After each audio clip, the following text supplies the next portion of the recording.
Hello, mi gente. How are you? Just give me a second, guys, because I'm trying to make sure that I am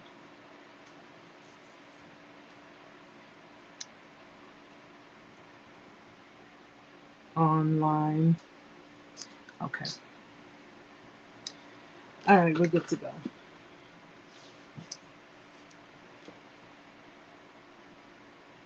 All right. Hello, everyone. Welcome and welcome back to Narc Survival 101. It is I, Erica. I am trying to make sure I have this huge TV in front of me. My eyes are going out because I spend all day in front of the computer. I spend all night in front of the computer, and my eyes are starting to give up on me a lot more than they've already given up on me. So if you know, you know. I just want to give it a couple, about a minute or so, just to let some people come in. And I'm like so. But if you're new to the channel, guys, please do not hesitate to say hello. I do not bite. I'm not a mean person. I'm actually a fun, loving person. Okay, let me just. Still trying to figure this stuff out, guys. Fun, loving person. Yeah, see. Let me just. Okay.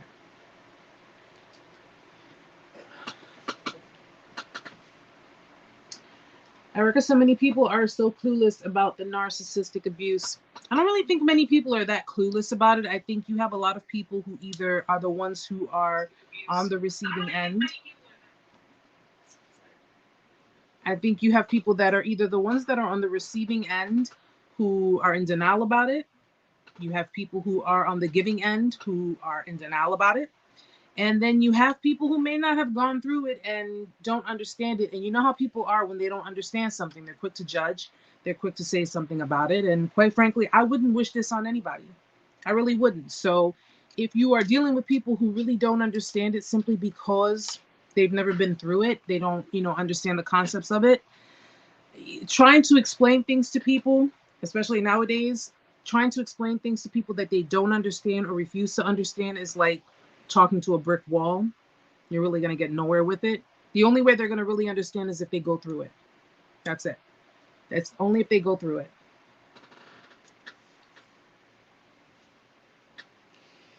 Yeah, unfortunately, manipulators, abusers, they tend to think their way of loving is actually love. But the fact of the matter is that the majority of them don't know how to love because either they never really received the love that they were supposed to receive, or they're just pretty much so beyond reality that they actually think that the tactics that they're using are actually form fitting. But it is for them. It's form fitting for them because that's their way of survival. But we're gonna get more into it. But what I do want to do, hi Stella, hi Ty, hi guys. I'm streaming on 3 different platforms, guys. I'm streaming on TikTok, on YouTube, and on Facebook. Okay, so I'm gonna try my best to go back and forth. I can't see for the life of me, but I'm gonna try my best, so please bear with me. But to anyone who's new to the channel, welcome to Narc Survival 101. It says it in the title. This is where you get to learn about narcissistic abuse. You get to learn about the things that you may be going through. You may be dealing with a narcissist. You may be dealing with a narcissistic person. You may just be dealing with a manipulator all in all. I'm not here to diagnose anyone. I am not a medical professional. Not yet. Okay. I am currently in my junior year of college. I'm in pursuit of my degree of psychotherapy. So I'm trying to get there, guys. All right. But I just want to give a few things before we get started. Again, number one, I'm not a medical professional. So please, if you want to stick around, you want to hear some stories, or if you have questions, ask away. Okay. Ask away. Number two, this content that I put up can be very triggering. I'm very honest. I'm very blunt. That's just who I am. And at the end of the day, I'm not here to sugarcoat anything. So just understand that you got enough sugarcoating throughout your relationships, throughout your, whether family dynamics or love relationships or friendships. You got a lot of gaslighting, you got a lot of BS in the mix of it. I'm not here for that. I'm here to give it to you straight. You ask me a question, I'm going to give it to you. You may not like my answer, but at the end of the day, it's going to be the truth, and it's going to come from a place of love. However, depending on where you're at in your healing process, if you find that my content may be just a little too triggering for you, that's fine.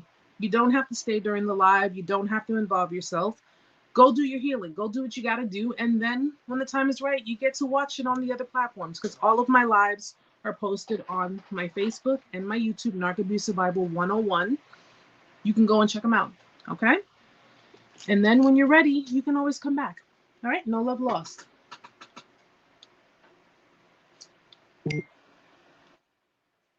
Okay, G-Max, I'm good. You guys can hear me. I want to make sure you guys can hear me. So if you can, just give me a thumbs up, please, so I know. I'm still trying to maneuver with things. I'm trying to fix things up around here to make it a better experience for everybody.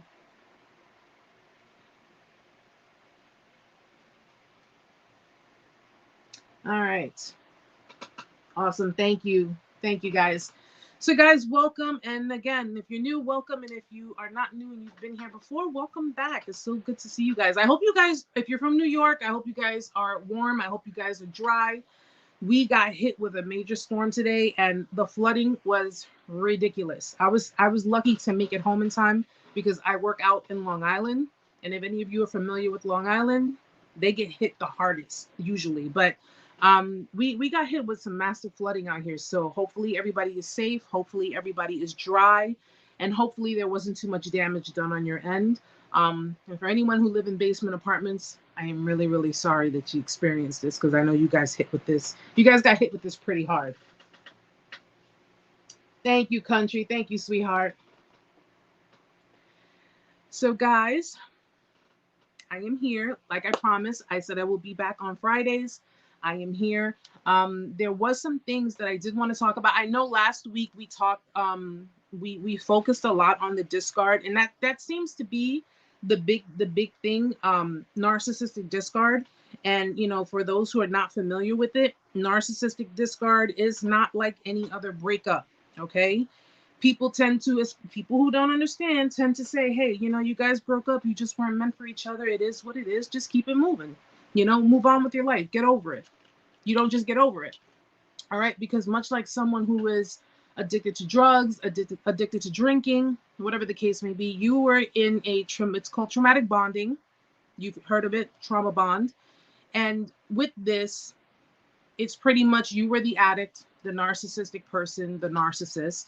We'll just call them Narc for short, was the drug. Okay. Was the drug. They basically, I've never done drugs before. I mean, not hard drugs, at least. I've tried a gummy and never do that shit again. And who hasn't smoked a little weed in their life, right? But I never understood the whole meaning of being addicted to a drug or being addicted to alcohol.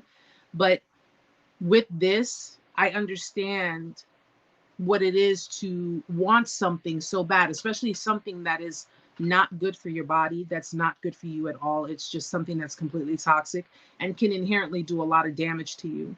This is what it is being with a narcissist. Okay. First of all, let's just get one thing straight on this.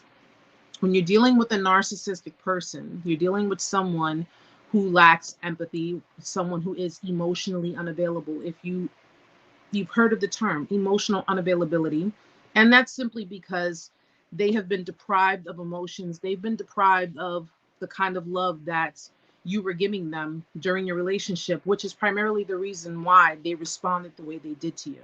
Okay. You were triggering certain wounds that they have.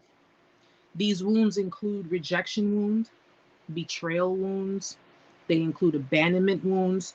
You have triggered certain things within them. And of course, that's not an excuse for how they treated you. That's not an excuse for the way they were acting in your relationship.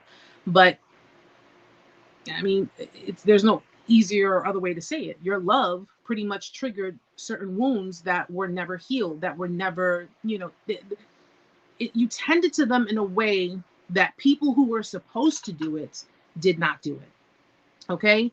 And because you were doing it and you were doing it so well. They love the attention, they love the affection, they love the benefits of your relationship, they love all of the things that you provided in that relationship. However, they did not know how to reciprocate that. Now, some people would say, well, Erica, they showed me a side of themselves that, it was great. It was lovey-dovey. It was cool. We were happy with one another, and everything was, they were mimicking you. Okay? They were mimicking behaviors that you initially projected in your relationship. You projected certain things onto them, which more than likely led you to believe that, well, we're in sync. We're like soulmates. We are, you know, we're one. We're one. The reality of it is that you were projecting yourself onto them, and they were projecting themselves onto you. And if you notice the difference between your projections and their projections, you'll see that it was all you. It was all you. You were carrying the weight in your relationship.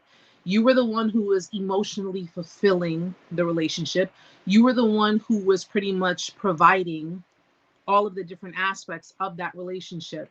And in return, yeah, they gave you a little, but it was nothing compared to what you were providing into that relationship. And that's simply because, well, let's just put it this way. A narcissist, like I said, they like the benefits of the relationship. They love the attention. They love the affection. They love all of that you can provide and give to them in that relationship, but they do not want the responsibility of the relationship. Nonetheless, they give you this false impression that they are all about you, that they're about this relationship. And you got to think of it this way. When you give a kid candy, right? You give a kid candy, a kid's going to do what you want them to do because you're giving them candy. And each and every time you give them candy, of course, they're going to, okay, I'll do what you want me to do, but you got to give me candy first. And that's what you were doing. You were giving them candy, and then, they would come through. Sometimes, maybe not. Sometimes they would give you excuses. I mean, everybody's situation is different. But you were pretty much giving into a child, an adult with a childlike mind. You were giving into a child, and in return, you got little bits and pieces. And I'm not here to rag on people because I don't try, I don't insult people, but I do call a spade a spade.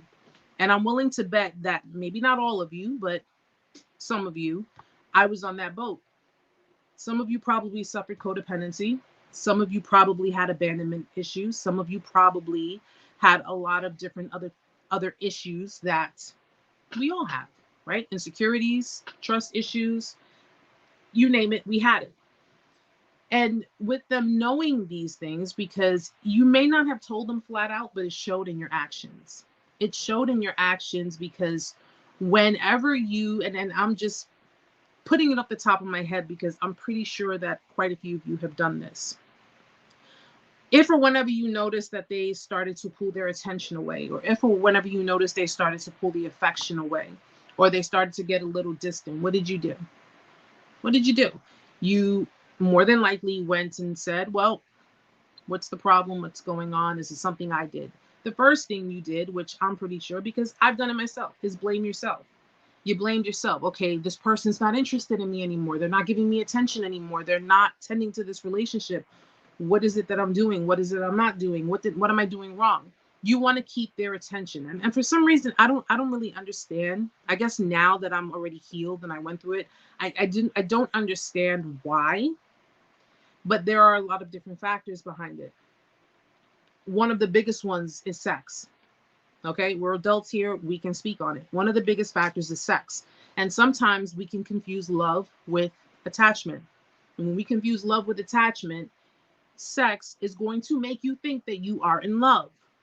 Okay, whether the sex was extremely great or you felt like you were just so emotionally tied to the person, even if it wasn't that great, you felt obligated or you felt the need to see it out. You felt the need to stick it through and stay with it because any minute now, this situation has got to change. I want the person that I fell in love with. And I've said it before 100 times. I'm going to say it again. The person that you fell for, the person you were involved with, the person that you wanted oh so much to be your person is not your person, was not your person.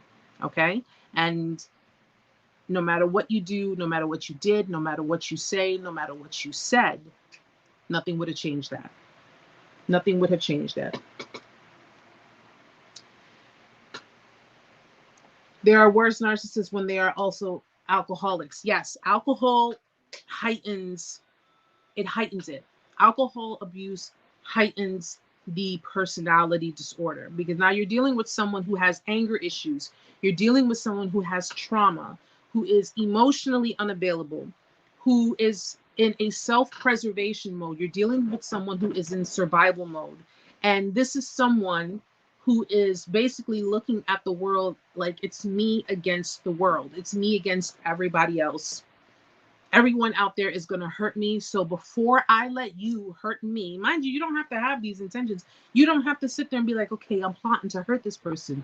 You could, listen, you're dealing with the kind of person that if you sneeze in the wrong direction, they're going to, they can implode, they can explode, they can go off on you.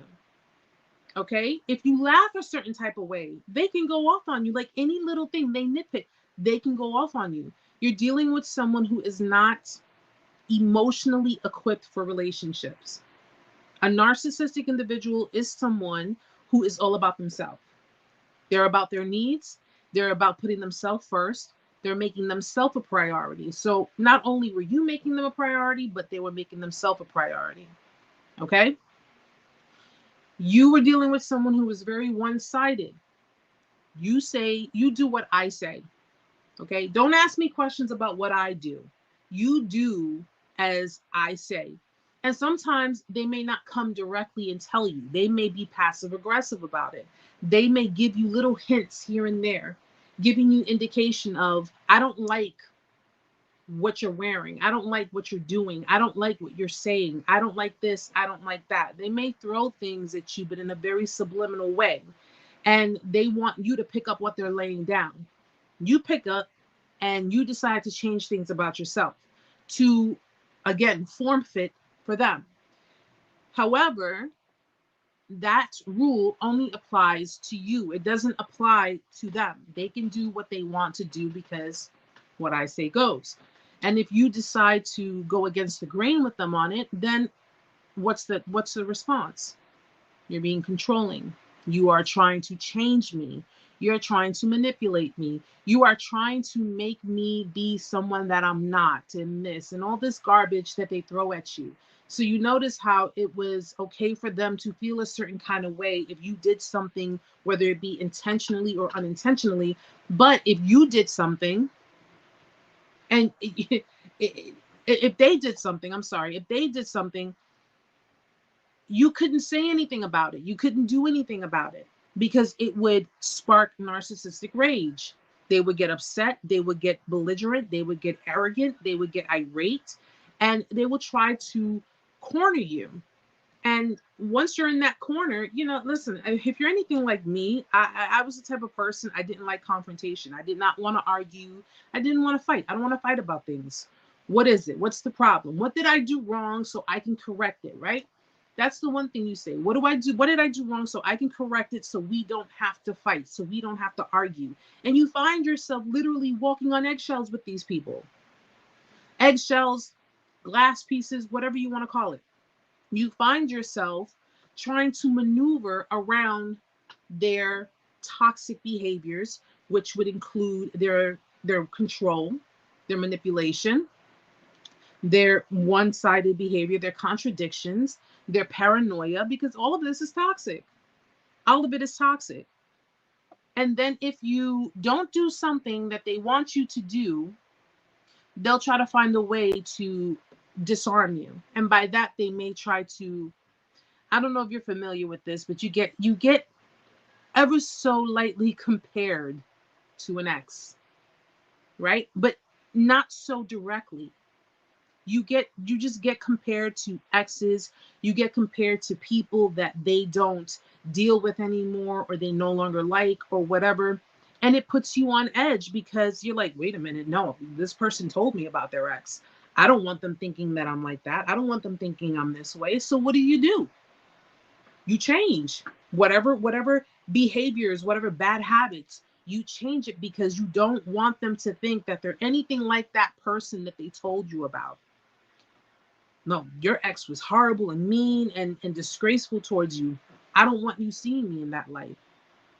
So then do as I say and don't ask questions. And that's what you end up doing. Will you ever be a priority to a narcissist? No, you won't. You won't. Your supply, and by supply, I mean what you provide, that will be priority to them. Okay. They've already been checked out. And I've mentioned this before. Everything, listen, they've been through what you've been through. They've been cheated on. They've been lied to. They've been gaslit. They've been manipulated. They've been mind controlled. They've been brainwashed. They are in traumatic bonds. Do not for a second think that traumatic bonds only limit to people who are on the receiving end of a narcissist, because in order for them to have become a narcissist, they had to have been on the receiving end as well. They are in traumatic bonds as well. I don't know with whom. Could be their parents. It can be an ex. It could be other family members. It could be anyone. Okay?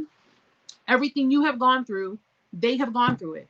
The only difference between you and them is that you managed to, I guess I want to use the word transmute.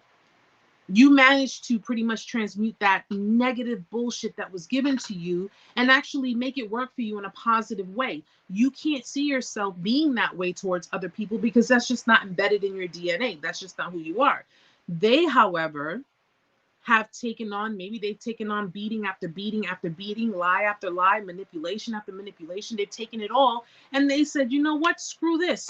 I'm done. Screw everybody. Now I'm about myself. Now I'm going to think about myself. Okay? I'm going to think about myself. And remember, I told you guys, there are different types. There are different types. They may not all work under the same guise. They may not all work under the same, I would say the same order of rules. They may not work under that same order, but the outcome is always the same. The outcome is always the same. I use this analogy. If someone's choking, okay? If someone's choking, it could be a number of reasons. They can have something lodged in their throats. They could maybe have, fluid filling up in their lung. I mean, it could be anything. It could be anything. They could have a bad cold. They can have, an itchy throat. It could be anything, but the end result is still the same. They're coughing. That's the key thing we're looking at. A narcissist, doesn't matter what type they are. It doesn't matter the order of things that they do. The end result will always be the same. Unfortunately, a priority, that is not you. That is not me. That's not any of us. Their priority is getting what they want out of people and not having to work hard to get it.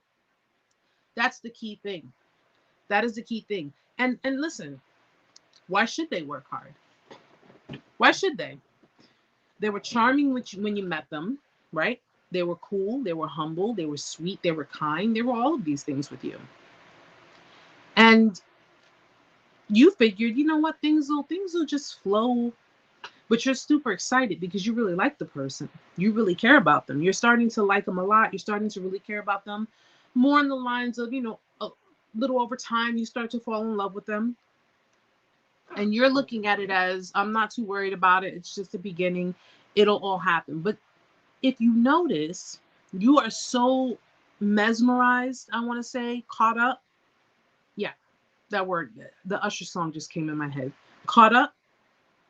You don't really stop to think about what they're not contributing, and you don't really stop to think all of the things that you are contributing, because if you had stopped for a moment, you would see, wait a minute, I have been putting in a lot more effort. I've been putting in a lot more into this relationship, and this person hasn't really been putting in that much. You don't stop to look at those things. You start to notice them more when you're deeper within the relationship.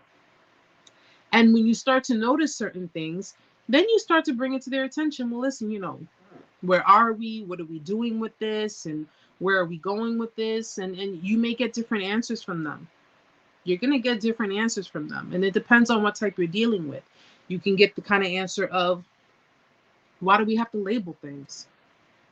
Why do we have to label things? Why do we have to? Now, these are usually the types that probably won't love bomb you. They probably won't be all, on top of you. Yeah, you're my soulmate. I'm in love with you and everything. No, these are the ones that are more, they like to leave their options open. Narcissists always like to leave their options open because at the end of the day, if anything were to happen or if the other shoe were to drop, they always want to make sure that they have a backup plan. Okay? That's the one thing I can say that they are so wholeheartedly invested in is having a backup plan. Because if it doesn't work out with you, much like it does not work out with their other relationships, there are many other relationships. If it does not work out with you, they need to have a backup plan so that way when shit hits the fan with you, guess what? I can go on to the next one. I can't see shit on this laptop. Erica, why do at times we do still think we miss them? I'll tell you, Stella, and I'll tell everybody. And I want to make this clear to all of you. If you feel, and if you don't, that's fine too. That's perfectly fine. But if you feel that you may still love them, you may still carry love for them, you may still care about them, you may miss them, that is normal. There is nothing wrong with that. And I don't want you thinking, oh, well, I need to hate this person. No, because you hold on to hate, you're holding on to resentment, and all that's going to do is it's just going to affect you. It's going to affect you more than it would them because they want you to hate them. They want you to be upset with them. But you miss the person that you fell in love with. You miss the person that you were happy at your happiest times with. See, this is why I say don't primarily focus on the good times. Don't just focus on when you guys went out on dinner dates or when you guys were, just all lovey-dovey or, Netflixing and chilling and doing all that stuff. Don't just focus on that. I don't want you to just focus on that because you're going to basically psych yourself to think maybe I was a little too harsh or maybe I was a little too impulsive in my decisions. And you can actually, if you focus on it, you can actually probably convince yourself that maybe you were being unreasonable. You start to rationalize with the behavior. So you got to be careful with that. But if you find yourself thinking about them, that's normal. If you find yourself missing them, that is normal too. All of this is normal. Okay? If you still, like I said, if you still carry love for them, that's normal. You're a human being. You're human. You cared about someone. You loved someone. So much so that it showed in your actions. There is nothing wrong with thinking or feeling that way. And no one can judge you or condemn you for that because you were actually in love with someone. Now, with that said, the person that you were in love with was a mask. It was the representation of the idealistic self. In other words, they were presenting to you a person, but it was not truly themselves. They were presenting to you someone totally different, someone they thought you wanted to see, someone they thought you wanted to hear, telling you the things that you wanted to hear, making you feel like this is just too good to be true, making you feel like, that this is the best choice you could ever make, the best investment you can ever make. Okay? And unfortunately, their actions lead to a very, very big downfall. Just left 9. I'm Brianna, just left on 912. Keep at it. Keep at it, sweetheart, because I'm going to tell you right now, it doesn't get easier. Anybody who's just now going through a discard, whether it be you discarded them or they discarded you, I'm going to tell you right now, it's not going to be easy. It's not going to be easy. It's going to be very painful. You're going to see sides of yourself that is going to surprise even yourself. It will not be easy. Okay? I say go through it now. Get it over and done with, because I'm one who cries first so I can enjoy the laughter later. That's me. Okay? That's me. Don't go looking to try to get revenge on them. Don't go looking to try and, play tit for tat, be spiteful. Please don't do that. Please don't do that. Because all it's going to do is it's going to push them to smear your name. It's going to push them to get even more enraged, possibly do something really stupid. Don't do that. People often think, well, if I do something to make my ex-partner jealous, then I'm going to get the results I want. And I'm going to tell you right now, we're living in crazy times. We're living in a world where people go and end the lives of their ex-partners, of their current partners. You don't want to do that. You don't want to do that. You need to focus on maintaining no contact, staying the course. It's not easy. You're probably going to break it a few times. Okay. You're probably going to end up looking at their social media. You're probably going to look around to see if they're dealing with someone else. You're probably going to, maybe go around their house or, go in areas that, they would be. You're probably going to try to do all of these things. I know this for a fact because I did those things. Okay. I did all of those things. And the only thing that it's going to bring you is more heartache because they know that you're watching. They know that you don't have clarity, you don't have closure. They know that you have so many questions. You have so many questions, but they're not going to answer you. They're not going to give you a direct answer because that's what keeps you tied in. Okay? That's what keeps you tied in. If you've gone through a discard and you got no clarity, like you are just boggled. You're like, what the heck just happened? How did we go from this to this? And you're not given the proper, the proper clarity that you need. Listen, God is not the author of confusion. Okay? When people try to leave you confused, it's because they have bad intentions. They have bad intentions. So when they try to gaslight you, confusion. When they try to breadcrumb you, confusion. When they try to stonewall you, confusion. When they try to triangulate you, confusion. That's all they're trying to do. They're trying to confuse you so you don't really see or you don't really know what is going on. They try to keep you at a distance. Okay, I need space. I need you away from me. You see the things that they're doing because, like I said, you're more than likely looking at their social media. You're more than likely being nosy, which is what we all do. I am passing no judgment, okay? I've been there, okay? I'm still a nosy person, but I'm nosy because I like to stay ahead of the curve. You understand? But you will probably, you'll end up probably being extremely nosy, looking through their stuff, trying to figure out which one of those females or which one of those dudes they're talking to now. Trying to figure out, okay, who is it that's taking my man or who is it that's taking my woman away from me? And the fact of the matter is no one's taking them away from you. They were never yours. And that's the one thing you got to understand. And that's the one thing I want you to really, really think about. They were never yours. Because can nobody take what's meant for you? Nobody can.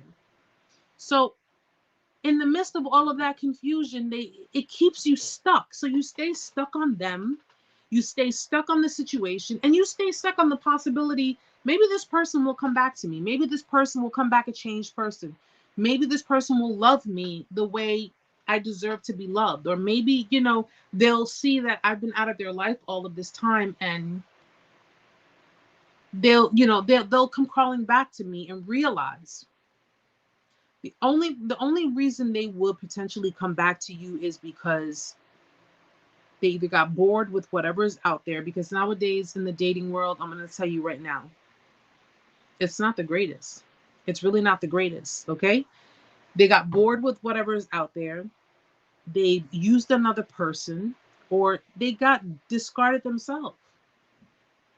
Either way you look at it, the reason for them coming back to you after they did all of this, I don't know about you, I don't like being an option. You're not going to make me an option. You're not going to sit here and make me out to be an option. And I'm sitting here crying my eyes out, trying to get you to, work with me and talk to me, communicate, love, and trying to bring back that feeling. And you have the audacity to not only make me an option, but try to make me to compete for your love, because that's what they do. That's what they do. When you start noticing people, start giving them more attention, they're becoming more cold towards you. They're becoming more mean towards you. They're basically becoming more like aggy towards you. You're aggravating me, you're annoying me. You know, you need to just get over it, or you need to leave me alone and let me, whatever they tell you. Okay? All of that, it's not flattering, number one. Number two, it doesn't make you feel any better. It really doesn't. So you can think about the person, you can ruminate about them, about the whole situation. You can sit there and drive yourself crazy and trying to figure out what it is, what it was. But you got to basically pay attention. Pay attention to your instincts. See it for what it is and say, you know something? I see what you're doing, and this shit right here is not in alignment with me. It's not in alignment with me or what I got going on. So I'm just gonna let them have it. Let them have it. Let them have the attention. Let them have the different random people that want to, date them or be with them, or because they saw how great your relationship was with them, because a lot of you probably put that out there on social media, how happy you were together and all the times that you did all kinds of special occasions, and you guys were just, in each other's hearts and in each other's minds. And because that's the way it is. Okay? Because that's what we do. We don't talk about the shit that goes on behind the scenes. We don't talk about the constant arguments. We don't talk about the paranoia that they have when they start going through your things. They go through your phone, they go through your personal belongings. Some of them may even go through your trash. We don't talk about that on social media. We don't talk about the insecurities and the constant questioning of who's this person and who's that person and what are you doing and why is this person calling you beautiful, or why is this person calling you handsome. We were just on the train not that long ago when I was going to get my books from school, and we went into the subway station. There was a guy sitting down talking, I guess, on FaceTime with his girlfriend, and me and Amanda sit a couple of seats away from him, and then there's another girl that sat like literally in a seat right next to him. He just jumps up and he's yelling at his phone. I don't know who that girl is. She's just a random girl that sat down. Who wants to live like that? I mean, seriously, who wants to live like that? Who wants to live in a relationship where you got to constantly question everything? Because think about it this way too, guys. I want you to think about it this way too. Let's say they do come back to you. Let's say they tell you, I've changed. Let's say they tell you, you know something? I'm willing to work with you. I want to be with you. I've realized, I've seen the light, got an epiphany, all that good stuff. They come back to you and they tell you all of these things. Is it going to be the same? Is any of it going to be the same? Are you going to be able to trust this person again? Are you going to be able to be in a relationship with this person where you can find yourself lowering your guard and letting them back in and trusting them again? Okay? And better yet, I'm going to add a question to that question. Are you prepared to deal with a bigger discard and a more painful one if that doesn't work out? Because that's exactly what's going to happen.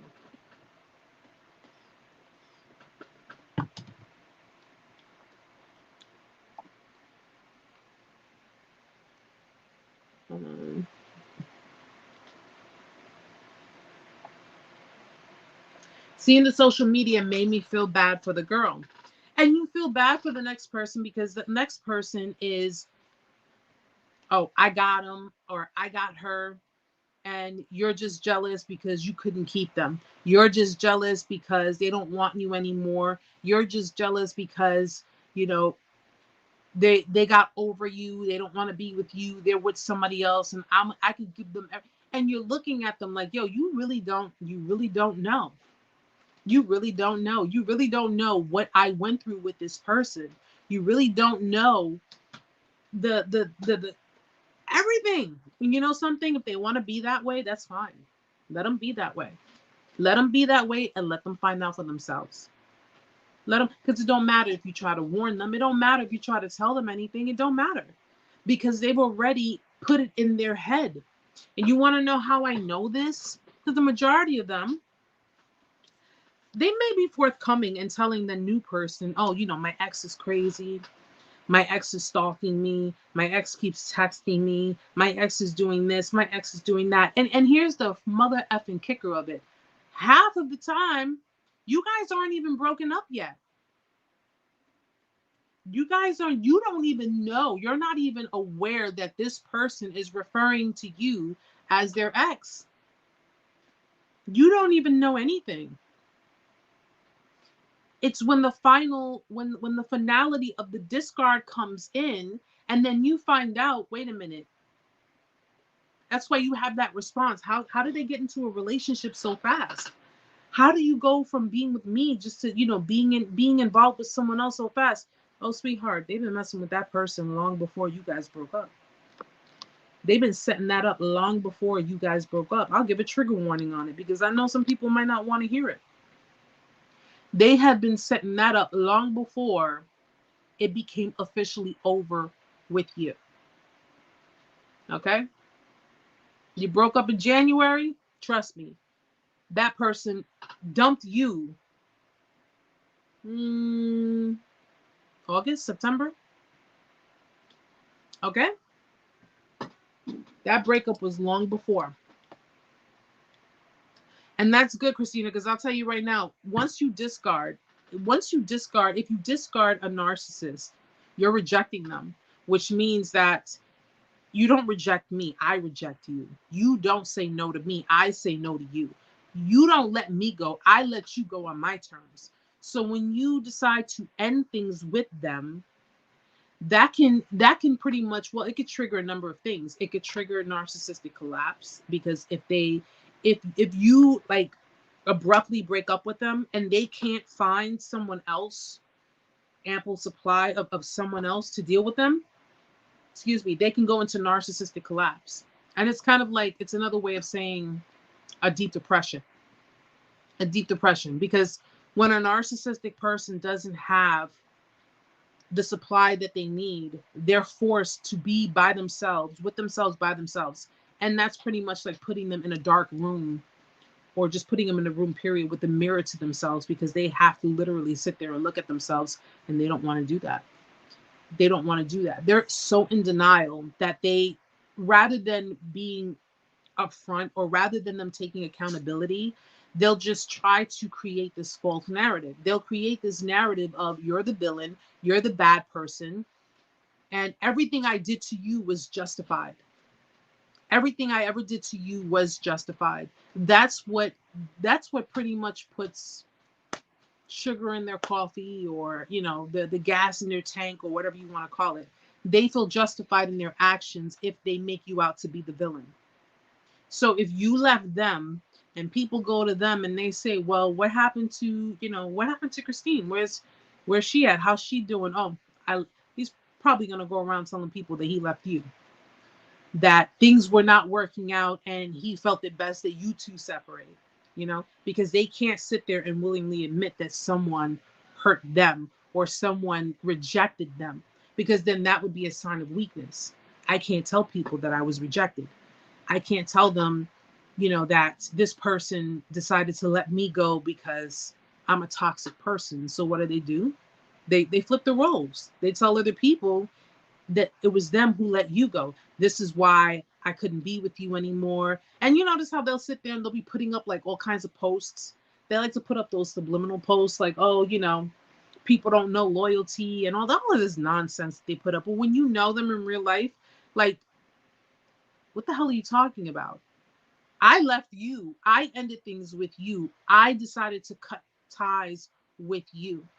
And another type of response is they may try to get you to stay with them. They may try to guilt trip you or manipulate you to stay with them.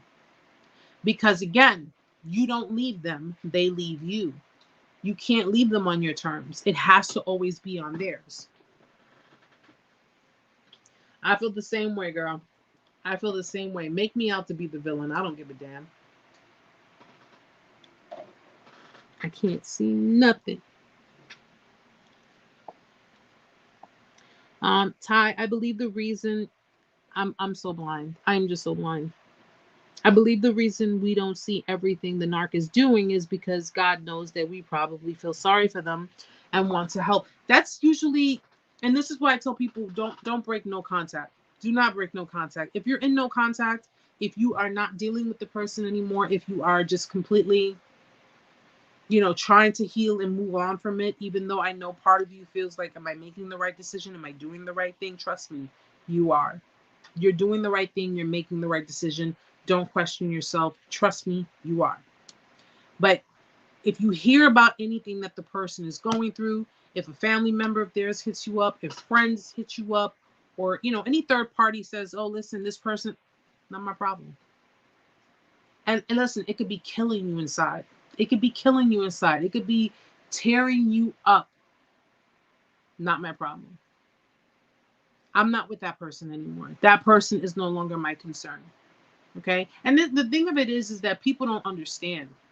Because I know some people may say, oh, well, how could you be so callous, or how could you be cold? And it's not, listen, you had empathy when you decided to walk away gracefully. That takes empathy. Okay. It takes a lot of empathy to say something is seriously wrong with you. And before I end up doing something stupid, or before I end up doing something that may present me in a really bad light, I'm just going to walk away from this, because what you're doing is really messed up. But you notice the spitefulness in their behaviors. They're like extremely spiteful. And mind you, I don't know everybody's relationships, but I know for a fact that when I was dealing with my ex-person, I didn't really not really do anything. I never belittled them. I never disrespected them. I never berated them. I never emasculated him. I never did any of those things. My concern was making him happy. My concern was being, just being that person that he can come to when he needs to. And, the only thing that I asked for was some form of consideration. But even that was too much, because consideration is considered to be, you're asking for too much. I ask for consideration, I get either snide remarks or I get rude comments. And it's like, you do know that that's like, it's blatant. Consideration is pretty blatant. Like, you're either considerate or you're not. And I very rarely got consideration. Very rarely got consideration. On the most basic things, you don't get consideration. But the way they do things, oftentimes people think it's because you're mad, or you're feeling some type of way because they left you. No, it's not because you left me. And I want people to understand that it's not because they left you. I'm pretty sure a lot of us have been left before. I've been left before. It's not because you left me. It's because of the things that you were doing in between, the things that you were doing in the duration. You had no type of remorse whatsoever. The pain that you were inflicting, you just didn't care. Okay, you knew you were being trifling. You knew you were being very grimy in your maneuvers, and yet you had. It's like it wasn't a second thought. You didn't care. And that is the part that got me, until I learned that narcissists are the kind of people that will cut off their nose to spite their own face. They will do things to self-sabotage. That's pretty much what it is. They are self-sabotagers, so they will continuously do things that we perceive, that we see as self-sabotaging behavior, but because it works for them, they'll continue doing it. They don't care. They do not care. They don't care what your feelings are, but they care about what everybody else's feelings are.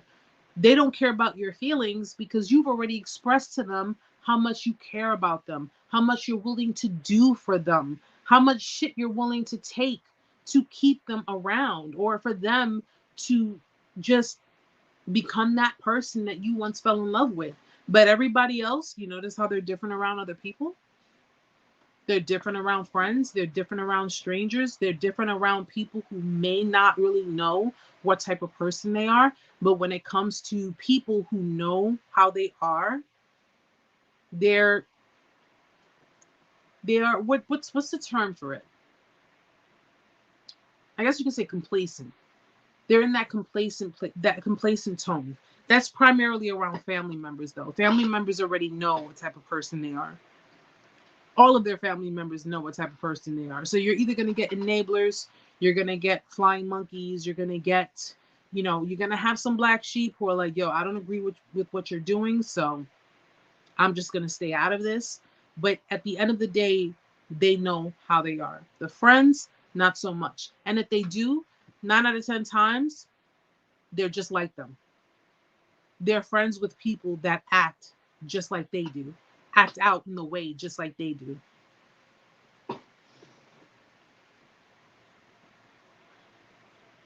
He made his profile contact after I left, and I just laugh at how sad it was. He made his profile public after I left. Okay. It was an attempt to make you jealous. Mine, it's funny because when I was going through my phase, and I'm sure, again, I was codependent. For those who are not familiar with it, I suffered codependency. Okay. I suffered anxious, preoccupied attachment disorder. And my thing was fear of abandonment, fear of being alone. I just had severe emotional codependency. I didn't have, financial codependency. I was always very independent. I was secure of myself, but I had emotional codependency. And at the time, when everything was said and done, because he knew what he was doing, and I told him, I said, something, this was after everything ended, he actually popped up at my house. He popped up at my house, and it was a shock to the system because after everything, he was, he popped up in my house and he was like, well, I wanted to see you. And, we got to talking, and I think he was there for a different reason. I'm not going to say why, because I know that there are people watching me. I know that there are quite a few people watching me who watch my platforms and my channels. I'm not going to say why, but no, and it wasn't on a sexual nature either. But I told him, it's not fair what you're doing because you're playing with my head. I told him straight up, you're playing with my head. I think you're playing with my emotions, and it's not right. And he just kind of like went off like, you know what? I just wanted to see you, but you always got to take it this way. And he was just, being very defensive about it. And at that time, I told him, something, I think it would be best if we just took each other off of Facebook, off of social media, because I can't deal with this or whatever. So, and he did it. He took it off, and he was like, fine, done. And yes, I was in a stage of trying to heal, but I was like, damn, I wonder, is he thinking about me? I wonder, does he even consider what he has done or how he made me feel? And I didn't have him on social media anymore, but a friend of mine did. And I just was like, you know what? I'm just curious to see. Let me tell you something. This is why God, I'm telling you, they say when you go find this stuff, you're going to find it. If you're looking for stuff, you're going to find it. So if you're not prepared for it, don't do it. I went on his social media. He put that he was single. Mind you, he still had his ex on his Facebook. Oh, she was loving that post. There were people loving that post. Like, yep, I'm single. Oh, okay. Okay. I don't know what he told people. I don't know what he told people. I don't know what he told them. For all I know, he told them I was a crazy psycho person, and I was, overbearing, and I was this and I was that. Meantime, I was nothing but respectful towards that man. I never even cursed him out. I never argued with him, cursing him out. I never did any of those things. So I don't know what he told people on that side. But when I saw that, I said, okay, all right, I see how it is. And that's how I knew. I said, something, you want to do that? That's cool. That's cool. That lets me know that it was final. Oftentimes, they will do stuff like that to get you to react. And unfortunately, I did. I did react. I reacted to him. And I said, how could you? Like, we literally just ended things. You couldn't wait till things kind of, like blew over. And then, you can, because you can change those settings and they don't have to be public. You see, these are things that, people try to think they're slick with, but you can change certain settings and they don't have to be publicized. And he made sure he did it.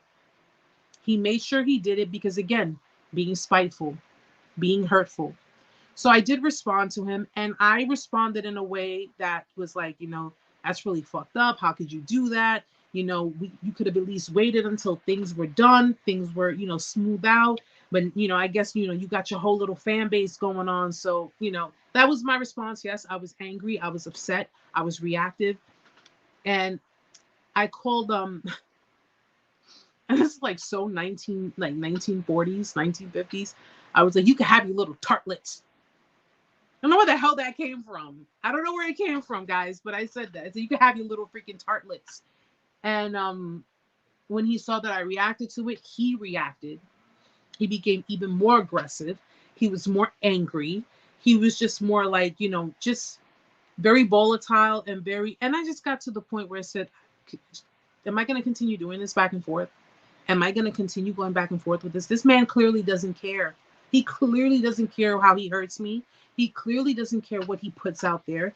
He clearly doesn't care if I find out what's going on behind the scenes. Like, that was my thought process. He clearly doesn't care. But then I thought to myself afterwards, when I was healed, well, clearly he had to have at some point, because why would he try to gaslight me?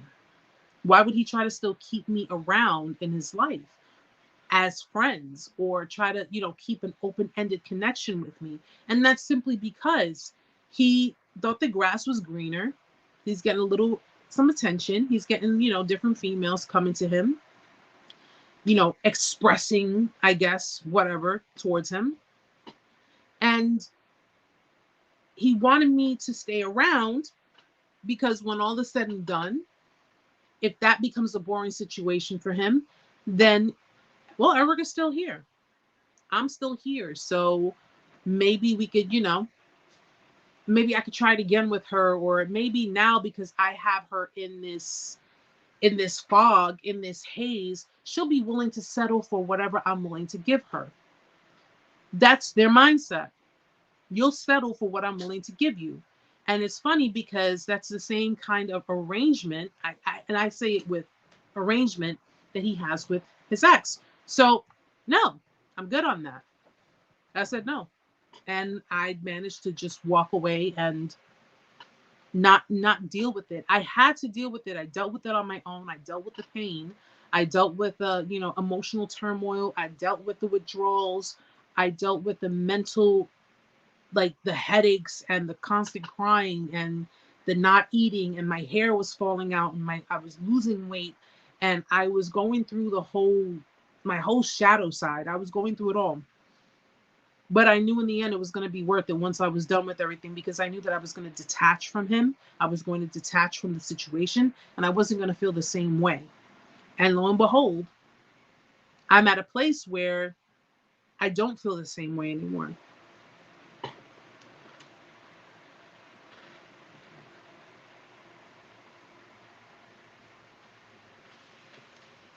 Yes, Ty, I used the word tartlets. Okay? I used the word tartlets. I could have said hoes, but I said tartlets, because I don't know all of them to be hoes. I don't know all of them to be whatever. So, but these are the same type of females that were aware, that knew he was in a relationship. The same type of people pretty much waiting in line. You know how if you're in a relationship with somebody, guys, you got to understand something. People wait in the cut for your relationship to go downhill. They wait in the cut until shit goes down between you two, because they want a chance at, especially when you are making your relationship look so good for the big screen. Okay? When you're sitting there posing your relationship as, we have no problems, we have no toxicity, we have no abusive relationship going on, it looks good to other people. And other people are going to want to be involved in that. They're going to want your partner. Some people may want you. So when you two break up, there's already people who have already been interested in the parties in that relationship. And at the end of the day, if that person you dealt with is so quick to disrespect you and hurt you and just do all types of unnecessary, unwarranted BS to get that attention, let them have it. Because if that can happen so easily, just imagine if you would have stayed longer, further along the lines. Imagine how that would have turned out. It just would have been beyond horrible, and probably more than what you could actually come back from. So, just keep in mind that if you dealt with somebody like this, you're dealing with someone who is an emotional manipulator, and you're dealing with someone who knows. I've been getting a pain. I feel like somebody's jabbing in the side of my head. Oh my gosh, I'm sorry, guys. I get this feeling. I get this really, really big feeling, and I don't know if people are into spirituality and stuff like that, but I've been getting a really, really bad feeling, but it's okay. I eat that for breakfast, so I'm good. But dealing with people like this, they're emotional manipulators. They're the kind of people who will tell you what you need or what they feel you need to hear just to get you to shut up, just to get you to say, okay, fine. Or they will say things or try to intimidate you just to get you to put up the white flag and say, I don't want to fight anymore. I don't want to deal with this anymore. You win. I won't question you. I won't ask you, where you've been. I won't ask you why you were gone for 3 or 4 days. I won't ask you why your ex is calling you at 2 o'clock in the morning. I won't ask you anything anymore. That's where they want you to be. They want you to be where you will accept things that they know they won't accept. Okay? I've been there. I have been there. And like I said, I can't clinically diagnose this person as a narcissist. I can only say based off of my experiences what I've had to deal with. I've dealt with severe trust issues. I've dealt with the constant paranoia. I've dealt with my things being looked through. I've dealt with my phone being looked through. I've dealt with all of this. And granted, this person was not born with trust issues. This person got trust issues from other people. But that had nothing to do with me. And I want people to understand that. That has nothing to do with you. Hi, Priscilla. How are you? But I've been there. I've dealt with it all. And in the end, to be treated that way after you comforted them, after you just given them everything you possibly could, to the point where they just couldn't take any more from you, they're like, well, what more is there? It's boring now. It becomes boring for them. Not being able to take away from you, after a while, it just becomes boring for them. It's like eating vanilla ice cream over and over and over and over again. It just becomes extremely boring and you want something different. And that's how it is. And no matter how much you try to fill their cup, it will never be enough. The things that you do will never be enough for them. It will not be enough. But I want you to all understand, and for those who have gone through their healing or those who are in a much better place compared to where they were before, these people had really no intention on committing to you. They had no intention on having a full commitment, an honest commitment, a monogamous commitment. They had no intention on that. Okay? In their mind, we're just seeing where things go. We're just seeing how things happen, because the minute you bore me, the minute you do something to piss me off, the minute you do something that I find to be unappealing, they could drop you like that, because they already have other options in place, and even if they don't, they will do things. People tend to think that a narcissist will always just only leave you for someone else. Even if they don't have somebody waiting for them, or they have a bunch of people that are giving them attention, what would be the point of even trying to pursue something with someone who will willingly disrespect you, dishonor you, treat you like crap for attention? For attention. That's all it really is. It's for attention. And that's simply because they have these extreme insecurities. They have this low self-esteem that you will never be able to really fix, because at the end of the day, it's not your job to fix. Oh, Priscilla, thank you, sweetheart. Yeah, I know, listen, I'm not expecting too many people in the lives, because I know, a lot of us, especially on the East Coast, a lot of people are dealing with a lot of different things. We've had these horrible floods going on, but I figured I wanted to come. Maybe I'll come on tomorrow again, after I do some studying. I have some studying to do. I never realized that the camera really makes me look big, or is it the sweater? Oh my It must be the sweater. Stop. It must be the sweater. I never realized it. But I'm looking at myself and I'm like, it makes me look big. I look huge, but it's okay. I look huge, but it's okay. Oh, 1 second, guys. I can't see a damn thing.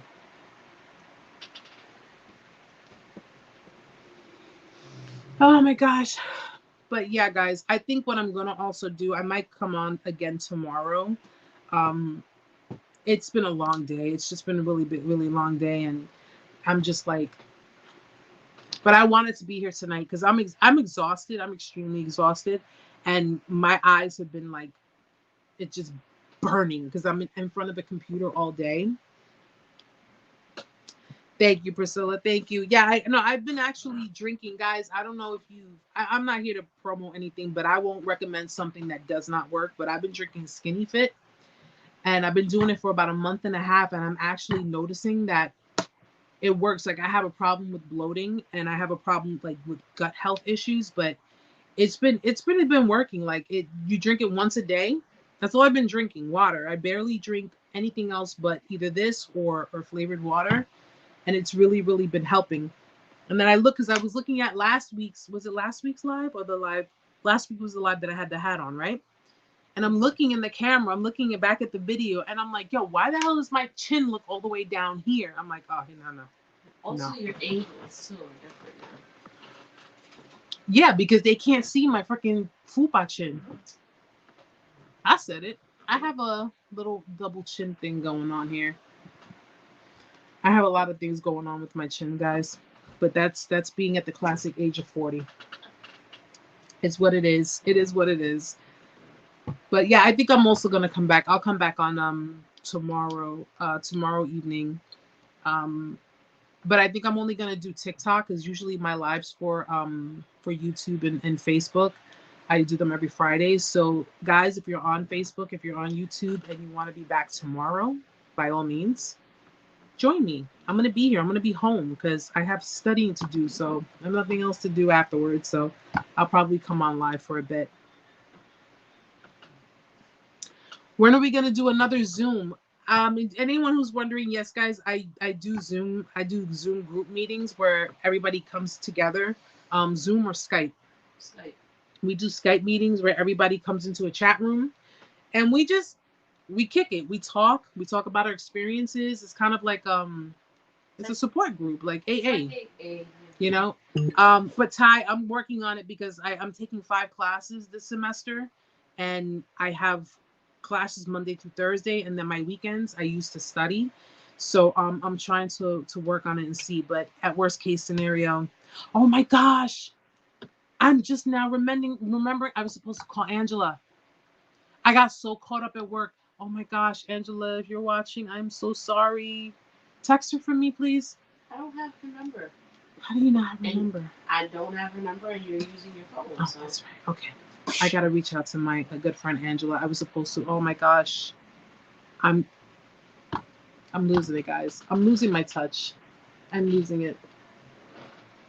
But I'm gonna definitely be back tomorrow, and I'll be more in higher spirits, and I'll be more into discussing the key things that we need to talk about. I think I'll write some things down. So if you can be with me tomorrow, I'd appreciate it. And if not, that's perfectly fine. I understand completely. I'm just so exhausted. Like I traveled back and forth in the rain, and I'm just like I'm out of it a little bit. But I did want to be here tonight, and I did want to talk to you guys. And I don't know if anybody has any questions or.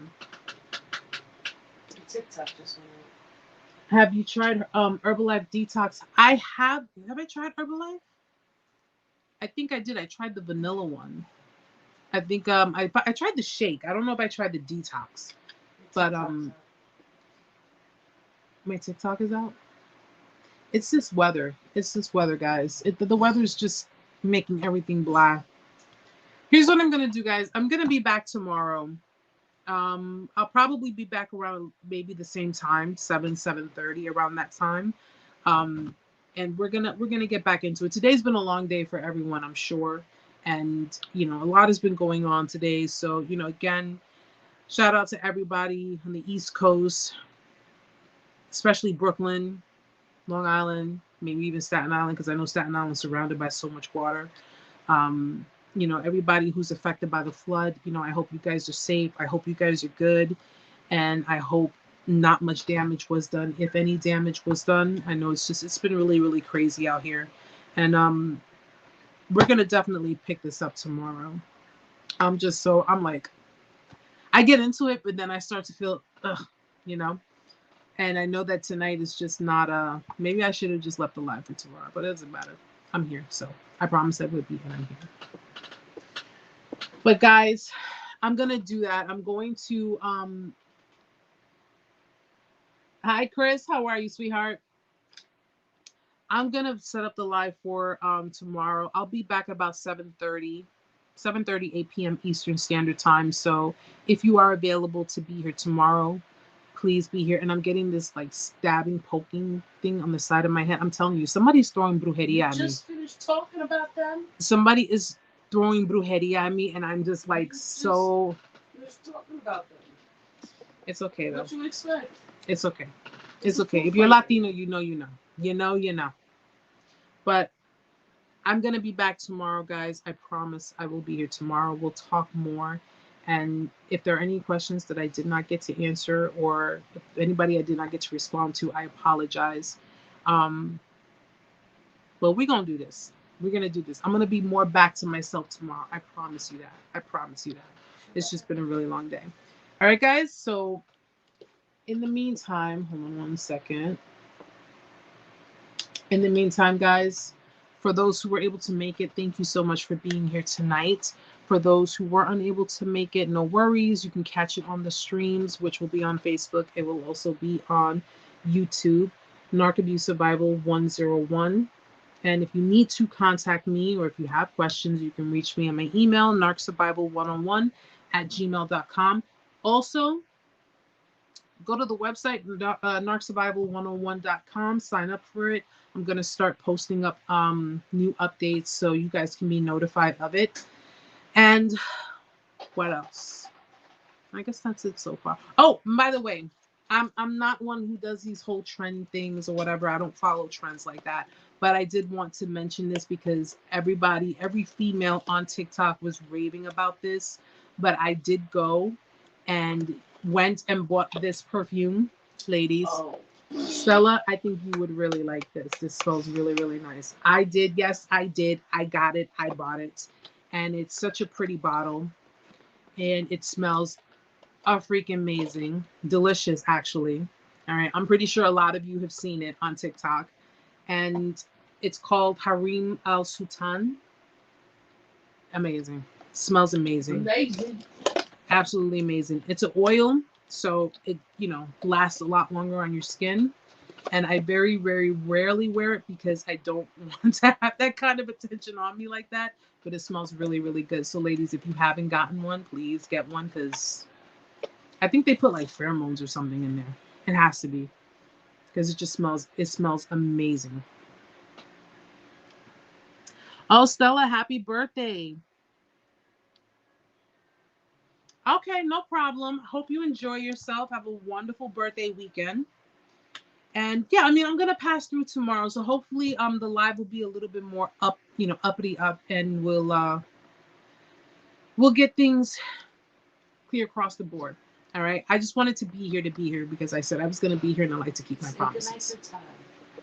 Ty, my love, have a wonderful night. You are not invisible. Stop it. But I will be back tomorrow, guys, 8 p.m. Eastern Standard Time. So if you're able to make it, please join me tomorrow. We will resume, and we'll have a lot more interesting other things to speak on. Hold on one second. I'm just like, I'm really, really out of it. No problem, Jason. Thank you for being here. Guys, thank you so much for being here and just showing love, showing up, and I'll see you guys hopefully tomorrow. Okay? Have a beautiful night, guys. I love you all. Peace, love, blessings, God's protection, all that good stuff. You already know how it goes. And I will see you tomorrow. Good night, guys.